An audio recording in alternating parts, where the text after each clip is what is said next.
புதுச்சேரியில் பணி நீக்கம் செய்யப்பட்ட பொதுப்பணித்துறை ஊழியர்கள் பொதுநலவாதி ஐயாசாமி உருவப்படம் மற்றும் உயர்நீதிமன்ற உத்தரவை தீயிட்டு எரித்து போராட்டத்தில் ஈடுபட்டனர்.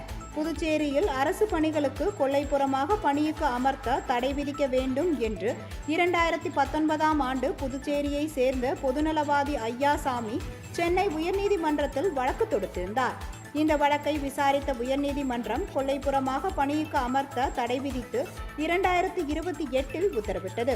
இதையடுத்து பொதுப்பணித்துறையில் பணிக்கு அமர்த்தப்பட்ட 1400 ஊழியர்கள் 2021ஆம் ஆண்டு பணி நீக்கம் செய்யப்பட்டனர்.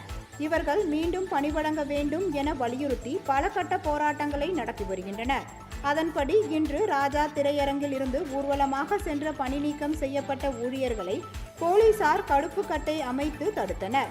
அப்பொழுது பொதுநலவாதி ஐயாசாமி உருவப்படத்தையும் நீதிமன்ற உத்தரவை தீயிட்டு எரித்தனர். இதனால் போலீசாருக்கும் போராட்டக்காரர்களுக்கும் இடையே கடுமையான வாக்குவாதம் தள்ளுமுள்ளு ஏற்பட்டது. இதனையடுத்து போராட்டத்தில் ஈடுபட்ட 100க்கும் மேற்பட்ட ஊழியர்களை போலீசார் கைது செய்தனர்.